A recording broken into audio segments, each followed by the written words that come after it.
Assalamualaikum teman-teman, kami dari kelompok 9 akan menjelaskan tentang neoplasma. Langsung aja yuk ke materinya, cekidot. Definisi neoplasma. Neoplasma ialah kumpulan sel yang berasal dari sel yang sebelumnya adalah sel normal, tetapi kemudian menjadi abnormal, yang tumbuh terus-menerus secara tidak terbatas, tidak terkoordinasi dengan jaringan sekitarnya dan tidak berguna bagi tubuh. Sel neoplasma. Pengertian lain yang diberikan para ahli yaitu neoplasma ialah massa jaringan yang abnormal, tumbuh berlebihan, tidak terkoordinasi dengan jaringan normal, dan tumbuh terus-menerus meskipun rangsang yang menimbulkan telah hilang.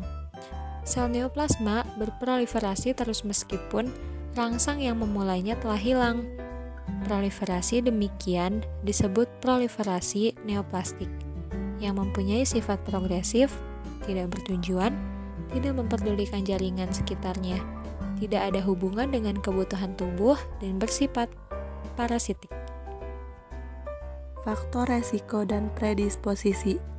Yang pertama, faktor geografik dan lingkungan. Karsinogen lingkungan banyak ditemukan di lingkungan sekitar. Contohnya, sinar matahari, asap kendaraan bermotor, terutama di perkotaan, termasuk diantaranya merokok dan konsumsi alkohol. Kedua, usia. Secara umum, frekuensi kanker meningkat seiring pertambahan usia. Hal ini terjadi akibat akumulasi mutasi yang disebabkan oleh berkembangnya neoplasma ganas. Selain itu, menurunnya imunitas yang menyertai penuaan juga berperan. Yang terakhir, hereditas. Saat ini, terbukti bahwa pada banyak jenis kanker terdapat tidak saja pengaruh dari lingkungan, tetapi juga dari faktor herediter. Kanker tersebut antara lain kanker kolon, payudara, ovarium, dan otak. Sifat neoplasma. Yang pertama, diferensiasi dan anaplasia. Kedua, derajat pertumbuhan.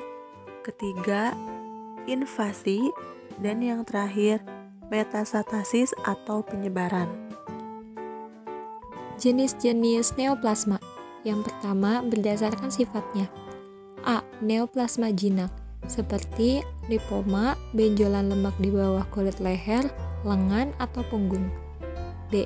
Neoplasma praganas, seperti karsinoma. C. Neoplasma ganas, seperti kanker. Yang kedua, berdasarkan histogenik. Pembagian jenis neoplasma histogenetik dilakukan dengan cara pemeriksaan histopatologik yang akan memberikan spesifikasi jenis neoplasma berdasarkan asal jenis sel yang dapat berasal dari sel epitel, jaringan IK serta dari sel organ yang limfoid dan hemopoietik. Klasifikasi penggolongan neoplasma. 1. Karsinoma. Neoplasma yang terjadi pada jaringan epitel seperti kulit atau jaringan yang menyelubungi organ tubuh, seperti organ pada sistem pencernaan atau kelenjar. Sebagai contoh kanker kulit, karsinoma serviks, karsinoma anal, kanker lambung, dan kanker tiroid. 2. Sarkoma. Neoplasma yang terjadi pada tulang seperti osteosarkoma, pada tulang rawan seperti kondarsarkoma, dan pada jaringan otot seperti rhabdomyosarkoma. Sarkoma juga terjadi pada jaringan adiposa dan pembuluh darah. 3. Leukemia. Neoplasma yang terjadi akibat sel darah yang berkembang di dalam sumsum tulang tidak matang dan memiliki kecenderungan untuk berakumulasi di dalam sirkulasi darah. 4. Limfoma. Neoplasma yang timbul dari nodus limfa dan jaringan dalam sistem kekebalan tubuh. 5. Kanker sistem saraf pusat. Sesuai dengan namanya, jenis neoplasma atau kanker ini berasal dari jaringan sistem saraf pusat yang terdiri dari otak dan sumsum tulang belakang. Contohnya, tumor otak dan sumsum tulang belakang, meningioma, glioma, pituitari, adenoma, dan vestibular seschwannomas. 4. Kanker metastatik. Neoplasma atau kanker metastatik merupakan perwujudan dari salah satu jenis kanker dan telah menyebar ke jaringan atau organ lainnya. Sebagai contoh, seseorang yang memiliki kanker payudara yang telah menyebar ke paru-paru sehingga terbentuklah kanker paru-paru metastatik. Efek neoplasma pada penderita. Neoplasma yang diderita pasien akan menimbulkan beberapa dampak pada penderita karena hal-hal sebagai berikut. 1.